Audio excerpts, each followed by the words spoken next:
দর্শকবৃন্দ,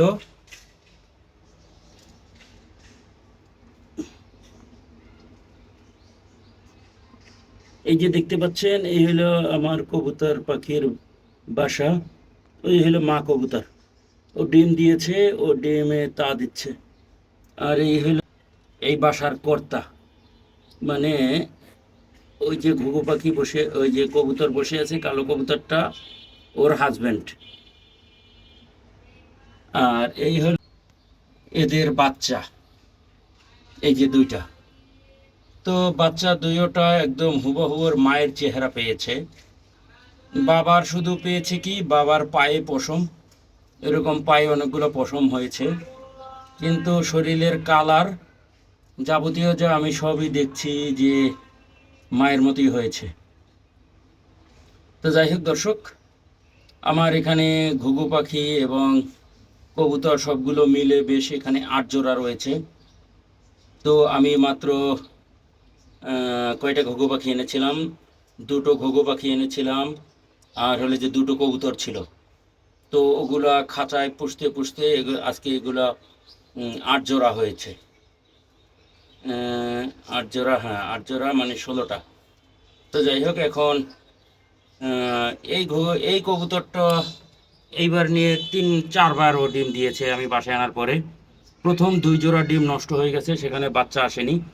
তো তৃতীয়বারে এদের বাচ্চা আসছে। তৃতীয়বারে দেখুন দর্শক, এই যে এই সাদা কবুতরটা, এটা দেখতে কত সুন্দর, একদম অনেক বড়। তো যাই হোক, এই যে এই বাচ্চা কবুতর এই দুটো আসছে। তো এখন এই দুটো এখন আমরা জবাই দেব। তো এর সাথে অন্য আরও 2টা বাচ্চা কবুতর আছে অন্য একটা বাসায়, সেটা আমি আপনাদেরকে দেখাবো। এই যে এই বাসায় এরাও বাবা মা দুজনই সাদা।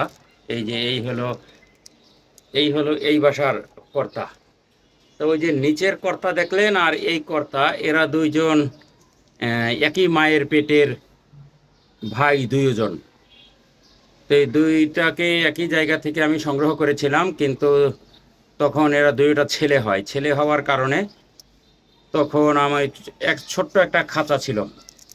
তো যখন দেখলাম যে দুইটা ছেলে দুইটা মারামারি করে বড় হয়েছে, মারামারি করা তো এটা আমাদের মানে এই সমাজের চিরাচরিত নিয়ম, যে হাবিল কাবিল থেকেই মারামারি শুরু হয়েছে। তো দেখলাম যে দুইজন মারামারি করতেছে, দুইজন দুইজনকেই আসলে স্ত্রী ভেবে মারামারি করতেছিল। তো ওইটা দেখে পরবর্তীতে আমি এই কবুতরটা প্রথম নিয়ে আসি। এই যে সাদা কবুতর, এই সাদা কবুতরটা বেশ আজদাহা। এর কাছে কেউ গেলে এ যে ঠোকর মারে, এ খুব ঠোকর মারে। মানে রক্ষণশীল, অনেক সংসারে অনেক রক্ষণশীল মহিলারা থাকে। এই যে দেখুন দর্শক, এই যে আমার ঠোকর দিতে আসছে। অনেক সংসারে যেমন অনেক রক্ষণশীল হাজব্যান্ড থাকে, আর এই সংসারে আমি দেখলাম যে রক্ষণশীল স্ত্রী লোক, এটা রক্ষণশীল স্ত্রী বলেন বা এই বাচ্চাদের মা বলেন, যাই হোক। তো এইখানে এদেরও এর আগে এরাও কয় জোড়া ডিম দিয়েছিল? 2 জোড়া। এ কি 3 নাম্বার? ও, পরে এদেরও 3 নাম্বার ডিম। তো প্রথম জোড়া, না সরি, এদের 2 নাম্বার। প্রথম জোড়া থেকে 2টা বাচ্চা আসছিল, এদের কোনো মিস হয়নি। সেখানে একটা বাচ্চা মশায় কামড়িয়ে মানে এমন অবস্থা করে ফেলছে যে একদম ওর মলদার একদম ঘা করে ফেলছিল। তো দুটাকে ওভাবে কামড়িয়েছিল। তো দুইটাকে আমি ওষুধ খাওয়াইছি, চিকিৎসা করিয়েছি। তো একটা ভালো হয়েছে, একটা যে ভালো হয়েছে, তো যে একটা কবুতর ভালো হয়েছে ও এখন বেশ ম্যাচিওর। তো ওকে এখন আলাদা খাঁচায় রেখেছি, কারণ একসাথে যখন ছিল, ও যখন ছোট ছিল তখন দেখা গেছে যে ওকে ওর মা বাবা আদর যত্ন করতো, কিন্তু ও যখন বড় হয়েছে এবং ওর মার এখন ডিম পাড়ার সময় হয়েছে, তো এই কারণে এখনও বাচ্চার তেমন পরিচর্যা করে না। সে কারণে আমি ওকে আলাদা করে দিয়েছি, যাতে এখানে ওর মা বাবা রয়েছে, যাতে ওরা আবার ডিম পাড়তে পারে খুব কোনো প্রকার ডিস্টার্ব ছাড়া। তো ওকে এখন আলাদা রেখেছি অন্য একটা খাঁচায়। তো আমি সময় সুযোগ হলে ওকে বা ওর জন্য আমি আরেকটা সাথী নিয়ে আসব। তো দর্শক, যে কথা বলছিলাম, আপনি বাসায় যদি আপনার যদি সাফিসিয়েন্ট স্পেস থাকে, আপনি যারা শহরে থাকেন আপনারা যদি বাসায় 2টা বা 3টা ব্যালকনি থাকে, সেক্ষেত্রে একটা ব্যালকনি আপনি জামা কাপড় শুকা দেওয়ার জন্য আপনি ইউজ করতে পারেন।